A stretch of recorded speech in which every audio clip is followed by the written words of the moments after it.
Comme chaque vendredi, direction la crèche pour mieux comprendre et surtout savoir comment se passe le quotidien de nos bébés. Aujourd'hui, on reparle de la fameuse itinérance ludique. Imaginée par Laurence Rameau, notre Laurence Rameau. La nôtre, rien qu'à nous. Ouais, elle est juste à nous. Et mise en place notamment dans les crèches Léa et Léo. On accueille pour en parler Valéria Lombroso et Bénédicte Rouleau. Bonjour à toutes les deux. Bonjour. Et bienvenue dans la Maison des Maternelles. Valéria, réalisatrice de cette collection 1000 jours pour grandir, et que l'on savoure dans cette émission chaque vendredi. Et Bénédicte, vous êtes la directrice de la crèche Les Petits Pots Rouges où se passent ces tournages. Alors on va regarder le numéro du jour. Mais d'abord, Valéria, pouvez-vous nous rappeler en 2 mots ce qu'est l'itinérance ludique ? Alors, l'itinérance ludique, telle que je l'ai filmée en tous les cas, c'est des enfants qui se déplacent un peu partout. Ce sont des univers de jeux variés qui sont ouverts tout au long de la journée de façon à ce qu'il y ait toujours quelque chose d'intéressant pour eux à faire. Et c'est cette liberté aussi d'avoir des jouets en plusieurs exemplaires pour ne pas avoir à se disputer à chaque fois qu'on veut un jouet pour le piquer aux copains. On peut dire que c'est porte ouverte dans les crèches. Bénédicte, ça fait 10 ans que vous avez ouvert cette crèche. C'est ça. Et vous aviez pensé la création de la crèche en fonction de l'itinérance ludique. Exactement, c'était vraiment important en amont de réfléchir aux locaux qui soient adaptés à cette volonté d'ouverture d'espace et de possibilité de liberté des enfants. Oui, il faut notamment qu'il n'y ait pas d'escalier, ce qui paraît simple, exemple. mais ce n'est pas le cas de toutes les crèches. Alors on va regarder l'épisode du jour et on le commente juste après, parce que ça peut, je crois, donner des idées aux parents que nous sommes pour réorganiser la maison.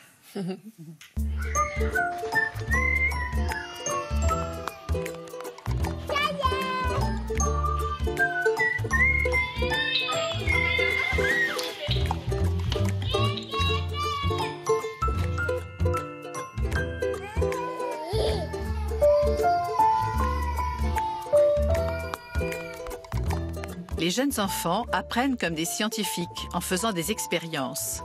Ils ont tout un monde à découvrir et à inventer. Mais comment adapter l'environnement de la crèche à leur soif de connaissances ?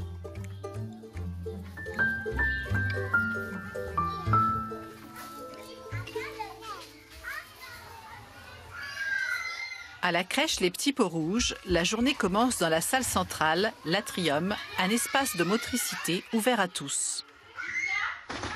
Si les grands sautent directement dans la piscine à balles, les petits trotteurs peuvent grimper quelques marches pour y accéder. Kiem, 3 ans et demi, attend que Zoé, 18 mois, soit entrée dans la piscine pour avancer à son tour. Les plus grands font attention aux plus petits. Un peu avant 9 h, des accessoires sont introduits pour enrichir cet univers ludique. Aujourd'hui, ce sont des cerceaux et des ballons. Une référente est en position de phare.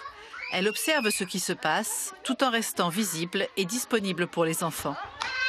Le principe de la pédagogie itinérance ludique, imaginée par Laurence Rameau, consiste à créer des espaces à thème et de mettre à la disposition des enfants de 3 mois à 3 ans des objets pour expérimenter et inventer à loisir. Lorsqu'à 9 h 30, l'univers des jeux symboliques ouvre, chaque poupée attend dans son lit.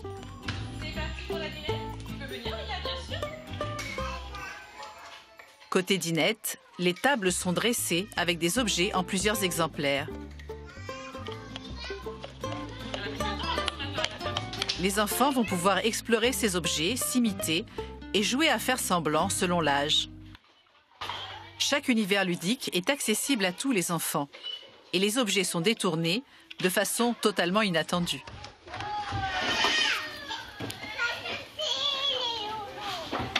Pour ne pas que tout se précipite au même endroit, l'univers ludique déjà ouvert est enrichi de nouveaux objets. Le carton est un contenant idéal pour tester les volumes. On peut se mettre dedans, tout seul ou à 2. En règle générale, il y a assez de carton pour tout le monde. Quelques conflits d'objets subsistent qui sont vite réglés. Moi, je suis pas d'accord. Il n'a pas envie d'être poussé, Owen. Tu sais parler. Si on laisse ta tétine et tu lui dis ce qui ne va pas, si tu n'es pas d'accord. Pour se remettre de ses émotions, Owen imagine une nouvelle utilisation du carton. Un carton n'est pas un carton, tant que l'enfant n'a pas exploré tout ce qu'il peut faire avec.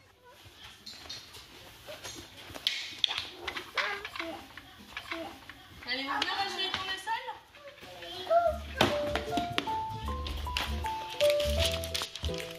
Chaque jour, pour que les petits explorateurs puissent manipuler des matières différentes, des ateliers sont organisés.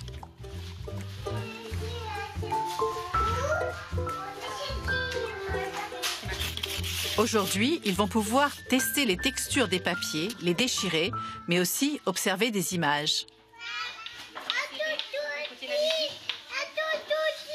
Ah oui, c'est Gorko le croco.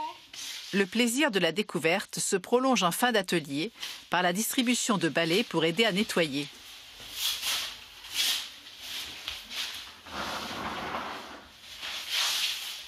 Jules, visiblement, a envie de faire le ménage aussi dans l'atrium. Les enfants peuvent utiliser librement les jouets et accessoires et les balader dans les différents espaces. Les activités varient chaque jour et suscitent de nouvelles curiosités. Avant le déjeuner, Jules arrive en premier dans l'espace langage, réservé à la lecture et aux chansons. C'est un moment plus calme, dédié à l'apprentissage de la parole.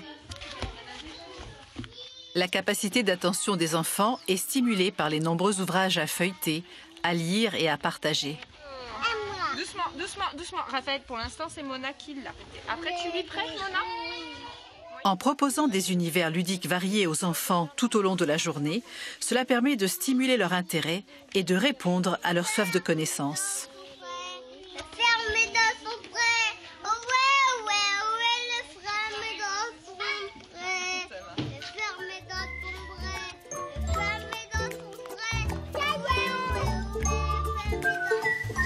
Voilà, vous avez un futur chanteur avec le petit Raphaël qu'on vient de voir à l'instant. Bénédicte Rouleau, moi il y a une question que je me pose toujours, là typiquement.